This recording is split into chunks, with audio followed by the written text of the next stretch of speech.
are listening to GOB Radio in the heart of Reading Town. The station dedicated to the black community news, education and entertainment. Stay tuned.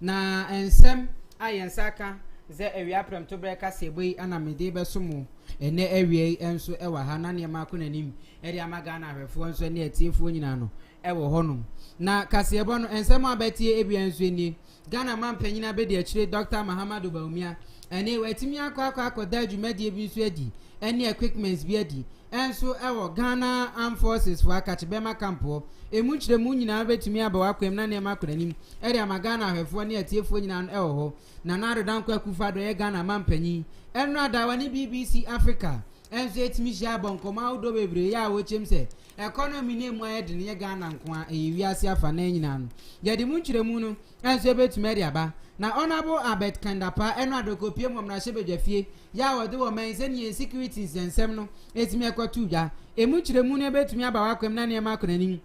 eri amagana awefo ene etiefo nyina no enso honum ye nyina enim se enu ada ana ye mofra na omufri sukuu no enso ekonto aso sukuu na sha ase omuko sukuu no omuko sukuu akwaje admission no emu nkyiremu kra no etise ene mebu anan ekopie mu enso ti amaswo meni parents ni bi ko bon komo kakra enso ene headmaster academics enso ko bon komo emu nkyiremu nyina no ebetumi abawa kwem na ne makonanim eri amagana awefo ene etiefo miwie na metisi monte so ebusa adwadifo no se ne market kura so esimiko wona obeto ade de amom mako school no sen ena ne ma ne bo no esimi eko enu so mu nkyiremu nyina no ebetumi abawa kwem na ne makonanim eri amagana awefo ene etiefo nyina no enso honom ye bebo hwini akopiem enso speaker of parliament enso akachi papa ni dia ne abamba be no edi nsembebre na so etimi atuja ya wo chem sesesi aga na mamu ade pamwa ye pamu kwasi na ntachi no ade se eno ana ama Africa ye sports no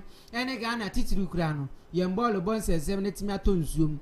enso ho ensembe ye ne afufuro bi na ne ubetie enso ewo ye wi aprem to breka seboi eso nyumako bi ene somas ne ama medical seboi etumi de apropefo travel and tour GOP multimedia Lucene phones and accessories Genesis Fashion Designs and Boutique in Sokaumbi ana kasebe etime bawa kwem na ne makuna nimpa uko Facebook wape no akọ World News Portal no GOB TV and radio ne ma betima akuna nim enso etime de amay na wefo ene na tiefo nyina no enso honum na ne makọ pan ede amay uko Ghana Modern GH wonso a GOB radio nsabeka live and clear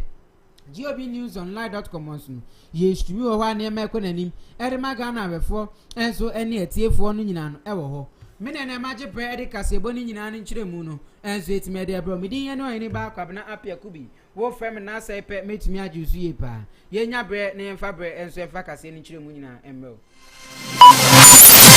You are listening to GOB Radio in the heart of Reading Town.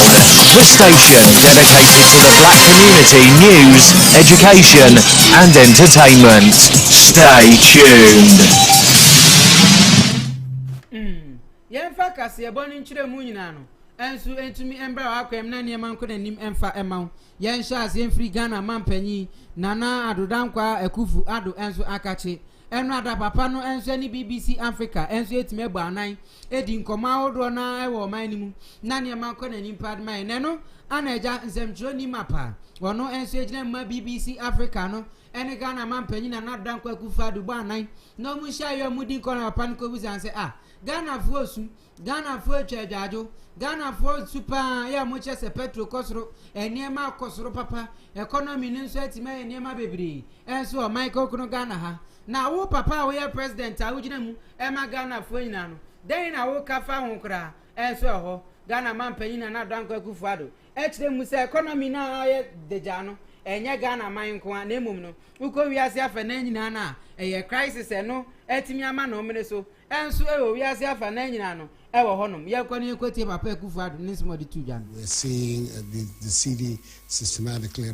appreciating against the dollar. People still can't employ, I was just reading today, people in the hospitality industry that you're pushing so hard, having to lay their staff off. We've got taxi driver unions threatening strikes because of spiraling fuel costs. I mean, it doesn't look like a place that I want to go and put my money. Where will you put your money in the world today? Where will you put your money? In Britain, which is suffering the worst standard of living statistics for over 30 years? Is it? I think let's situate ourselves correctly. The world is going through very difficult times. Ghana is no exception. Nigeria is no exception. There's no country in the world that is escaping the ravages of both COVID-19 and also the impact of the. But what you need to look at are where are the elements being put on the ground that look beyond the COVID and beyond the Russian-Ukraine war. And I think you'll find that in Ghana, the recovery program that we have is one that is considered very credible, and it is what is going to give us the opportunity to come out of this period a stronger economy. And it is that future that we're looking at when we're attracting people. Eti Ghana man penyi na na dodan kwaku fado ne yete nka no ewa ho de nsema wodo na nso etima atuja eri ama Ghana wefo ne etiefu a wo chem sisesi ane de wo man ne nyon nkwa na etwa adwadwo baabi biara abefa bia no wiase afa na bia no crisis enso ekoso a enema eye deja enso ho na yento ansem ne so yengoto aso enfri Ghana man penyi na be de akire Dr. Mahamadou Bawumia enu ada kopie mu enso obema campa asoja fu akache na dwumadie bebre ho a wetimi apantoma eri amoma omudi bedi dwuma na omudi ahia asoja dwuma ni mu enso ekena ebi ti say excavators ahodo enso ne ho ne ma bebre na Ghana man penyi na be de akire Dr. Mahamadou Bawumia wo kopie ho no nsem sei enu odi tuja support present here help maintain these very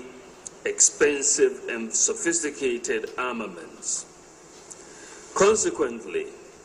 the maintenance and support required for these defense and security assets' effectiveness are not readily available. The maintenance and logistical support for these assets usually come with a huge cost for government, even when these ammunitions are supposedly donations from other countries. Most importantly, these challenges often shorten the lifespans of these assets and reduce optimum functioning during use in some instances. The industry and investment-friendly policies since the Nana Akufo-Addo government came into office have made it possible for us to gather here to inaugurate a number of groundbreaking business enterprises today under the auspices of the Ghana Armed Forces. These are all joint venture entities formed between private companies and the Ghana Armed Forces, and this is very important. Therefore, this development presents a beautiful synergy between the efficiencies availed by the private sector and the institutional discipline and diligence availed by the armed forces in driving the industrialization strategy of the government. Therefore, the business community is encouraged to go into more such collaborations with the armed forces to develop a diversity of production value chains that will benefit all, both military and civilians alike.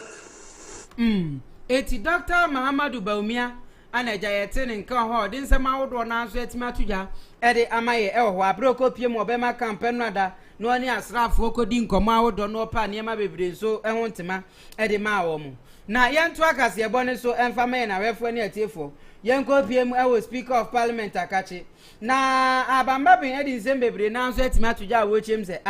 sesi angasa ye mumponti ni yanko ye chini yanko hwe abra na akwesi nyanteche ye GFA president e wo Michael Kuluga na baby anu ode yem football no e kwa akoduro baby obetem free ye no ode koy ha nene yenwe ketokreku epensu baby e football na kwa akoduru ye bo Ghana Premier League first season ni hu nkro no be nyina so etimawi a yenya one sponsorship mpo emanent member on board em sponsor ye na so ye Premier League ahodo no teams ahodo ni bi ti se kotoko sponsorship ekita na Ghana as a nation yenya one sponsorship kra na eye minus e de emayen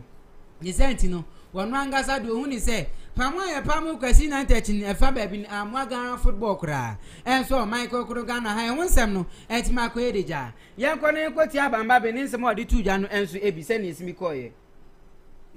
But when we were able to bring down Kwesi Nyantakyi, we also brought down Ghana football. That was one of the brightest spots at FIFA, which the French call FIFA. And when I met the executives of FIFA and said I was the Speaker of the Parliament of Ghana, I said, what happened?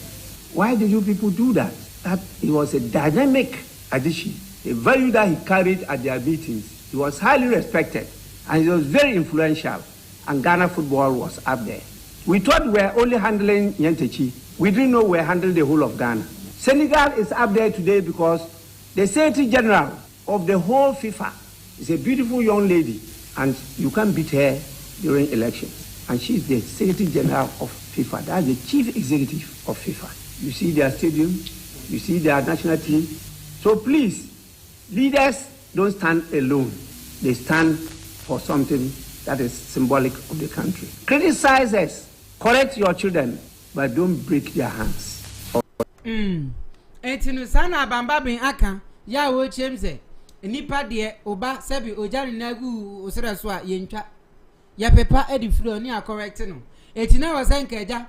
Kwesi Nyantakyi ni yetimi correct no na yetimi ko yanim dance e be yi na free ho na ni nyina achi no niema bebre ho a wose yeye na ye de boa ye nyina ye ho na yento ansem no so ma Ghana wefo na etiefo no ewo ho titiru ni ono ama no ne na yenkoto aso emfiri onimo nyamfo ndi ene Albert Kendepa wono eye Minister for National Security wari sem bebre na so etimi atoja wo chem sesesi ano Ghana threats bebre na etimi ba yenso wo we se ne aja wona ye no mo share border no enso ewa bibi memu anu simi threat ye na wodo na e wo se ye boa ye ho sie pa na senti no wono no ye security agent anaso ye security minister no wetimi aboa no ene na srafo ene aposifo ene security agencies awdo nyina no etimi awedare pa se bibibia betimi asi no eniema betimi akọ ni mede ama Michael kro Ghana o de sanse me nyina no etimi kotu da enrada ewo mrahye bedwafie ye hwe se ne ensem ni simi koe.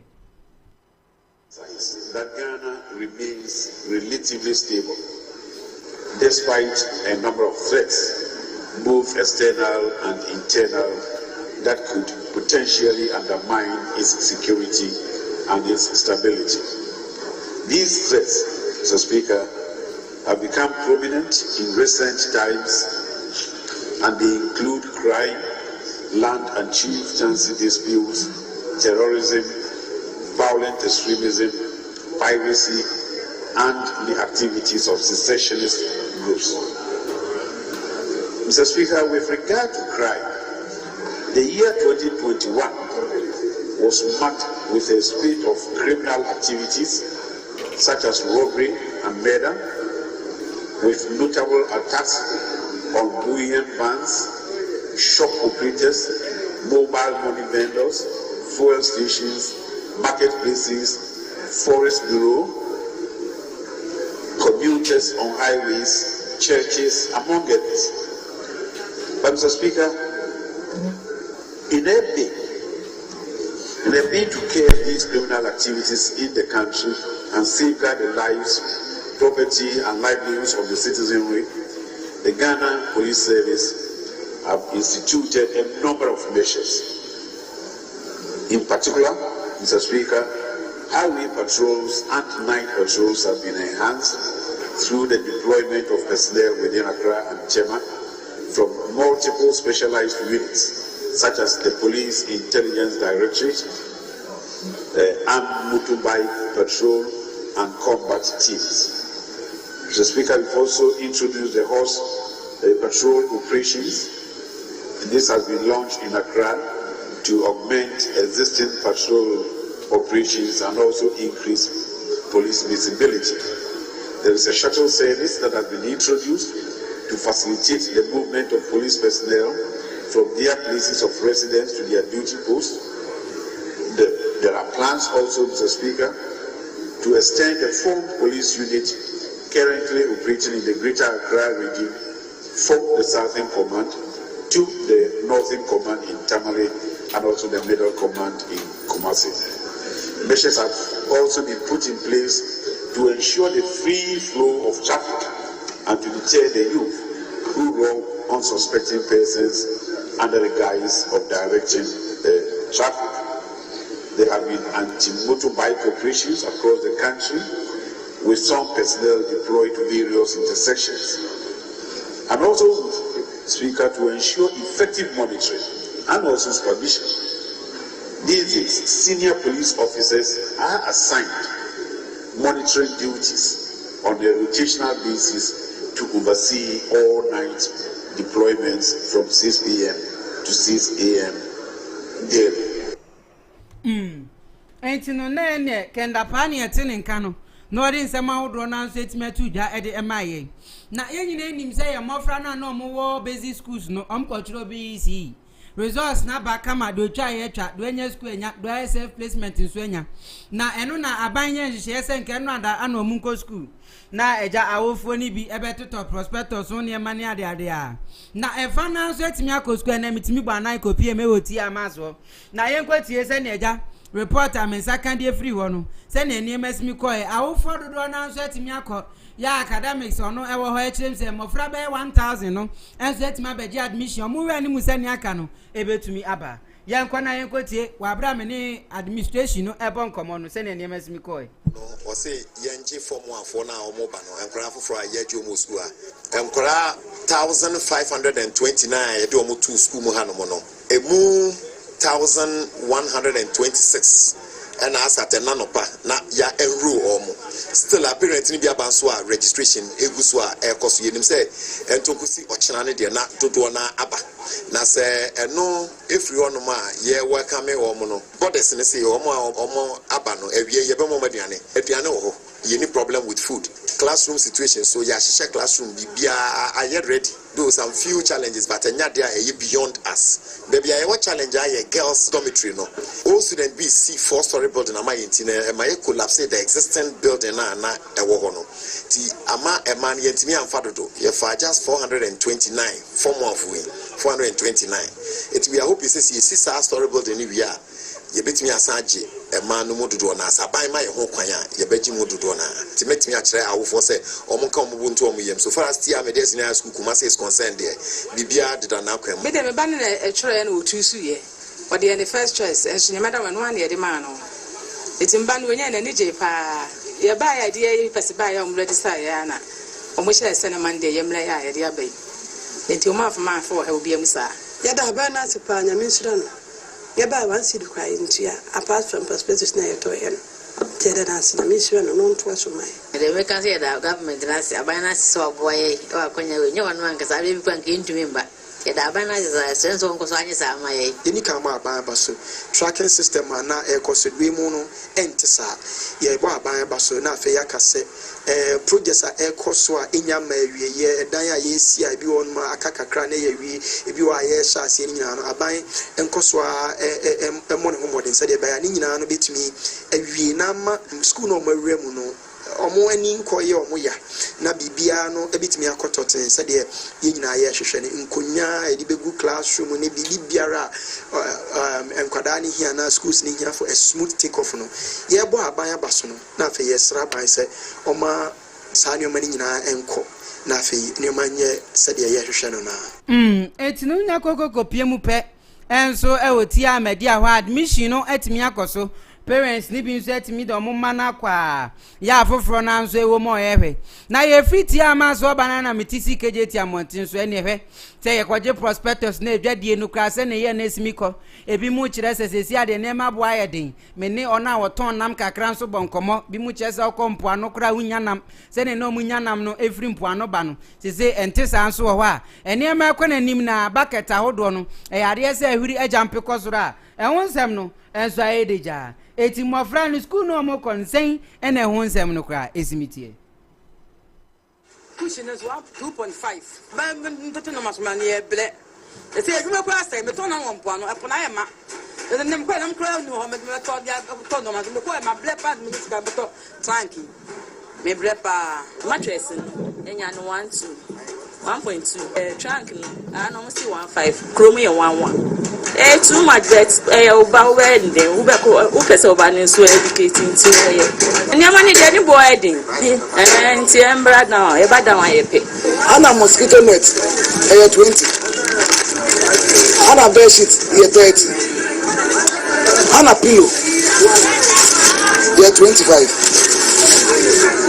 ana mi work cardigan 50 cedi pajamas 50 cedis ana mi work round neck t-shirt 3 and also 50 cedi you got 45 you turn 50 ana you got market touch me and also 55 you turn 60 rubber now omudi share one and also you turn 60 but you be no dey no ni boy wedding this be your bata me dey me to me na ma boarding and rock awu for ni bi ba ha omukita 2000 kwa omo atuma anto half of their list chu in kolani list no omo atumi anto they are crying and they say free education me for me there they should divert it to paying of school fees so that we know that we are paying school fees and we are buying small things pajamas aso rake and a mop and a dustbin akasha empuru kadro podesta and a mosquito net pillow and a man de baby a dozen nti mu no am kasa no nti se ene man ne kosoro ene man de kosoro pa trunk machine they turn 120 and a chop boss no so the same thing and so turn 120 sir and a rego to near 40 cedis and a bucket no you will to your kitwa and you the cashier kitwa ni 50 cedis and a cashier ni 60 cedis and you work catras no so no proper down near 140 and a normal one so near 120 yeah on the door say almost say free within a second so not I didn't say so chisa okotonu 20 gaba ko mu di 20 gana na 10 series na dey to so say drum be yan nyina na wo ya master phone na chest at the end of the day ye ngeni hwi wo enti ka cry po say ka cha ban so o ye panicho on shena nyamani emba from emaye school bag 50 they turn 15 say I dump ya ko 70 and 75 amuntu mi nto o mbe kasasa no ko this be ha obehu now you bet 10 cedi and now 5 cedi also answer am beto bia ma nti omu nti ni ama no so ma npe na epe nti ni ye hia ni say na na mia na ni no nya de amom kakra nya de e ma ye etunya gogo pie mu pe ade se adwadifo no any parents ahodo na omutimi kodi dwa atotɔ niema e de ama omo wo sa ko pie mu school mu no ane eno omo ko bon komo wo kumasi dwoma niema ko na nimpa e de e ma ye na ye ne papa bi so etime di nkomo ya ne dia ne kwabna donko papa yi edi nsembebere na so etime atuja wo chem sesesi an dum so no abeye eminent ne sent no e wo so mutena se pa no moye nhye awodo no mo de ne magu akoman sa pe dum so no e be sa kanu seja no the same way and atuja enso ho yenko ne yenko tie bi most likely to face load shedding in the next 2 years if urgent steps are not taken from this moment to increase our power generation. I say this on the basis of facts. For example, on the 15th of February 2022, our peak power demand was 3,343 megawatts. On the 15th of February, just about a month and a half ago, that was the highest peak demand for power. On that day, our available power was 3,527 megawatts. We had a surplus of only 180 megawatts. Only 180 megawatts. So we were dangerously close to matching peak demand with total available supply. Remembering that the demand for power consumption, demand increases between 7% and 15% every year on year. And it takes a minimum of 3 years to bring on stream a new thermal plant. We seem to be sleepwalking into a situation of possible power outages as a result of supply limitations. I believe I have a responsibility to draw this country's attention to the danger we're facing. Fortunately, the Minister for Energy, when he took office, stated that there was the need for new generation. Most people did not take that statement he made seriously. But we are creeping towards the abyss. It behoves on some of us to draw the attention to policymakers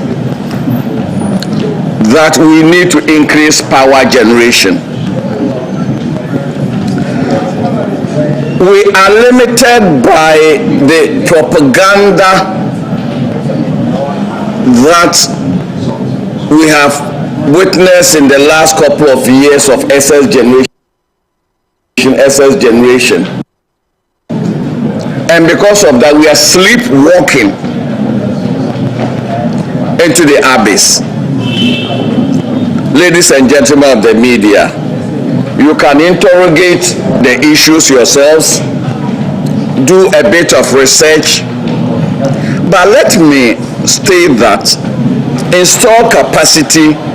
is a different ball game from available capacity. A good example, let me use the Akosombo Dam with an installed capacity of 1,020 megawatts. If we operate the Akosombo Dam on a continuous basis above 800 megawatts, the reservoir will be compromised. Enti papa ni din enso ne kwabna donko wono former minister for power ewo man konkunu Ghana han wode nsema wodo na anzo etimi atuja ya wo chem se niema betimi akona nimpa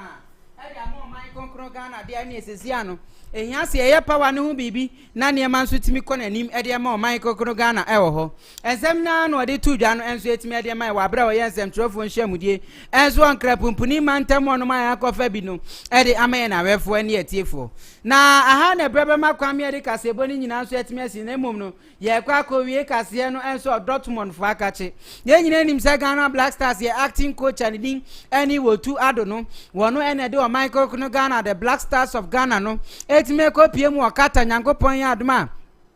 November da edi anim yana anase November bosumi na edi anim no enso ewo ho na niema nso etima ko na anim edi amaga na wefo ani atiefo nyina no enso ewo honum na papa no enkoma wadie no sesesi no aka 3 years pepepe na ne contract san ye enso akata no ni nyina no nso etimi aba na wieye eti osre Ghana fo nyina no munya botre mfama no woni katafo bonkoma wodo na se contract ni timi ba wieye pe obetimi aye niema wodo na wetimi abeginem ede ama Michael Kuno Ghana no aba be si akan anaso abetene ne enso etimi ede ama ye honsem no etimi aye kama pa enso ewo ho na aha na brebe makwa America se boni nyina no enso etimi asie na eye breful travel and tour wasi tu kwan ne tu aka wachina bi GOP multimedia enei wono na ese men control zebra be pie mo na akachi ubetimi aba na ne manso etima ko na nimpa anso etimi de amount wa kwanto dadwi ni nyina no be de amount friend +4420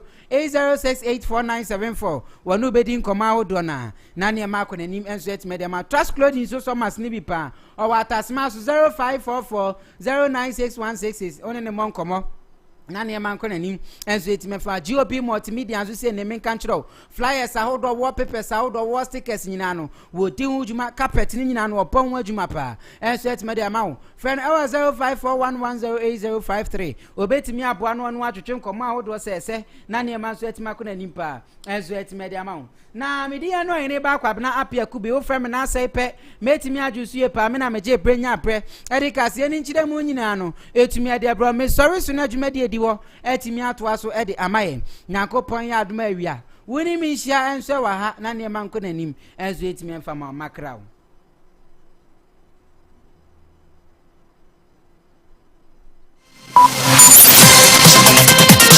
You are listening to GOB Radio in the heart of Reading Town, the station dedicated to the black community news, education and entertainment. Stay tuned.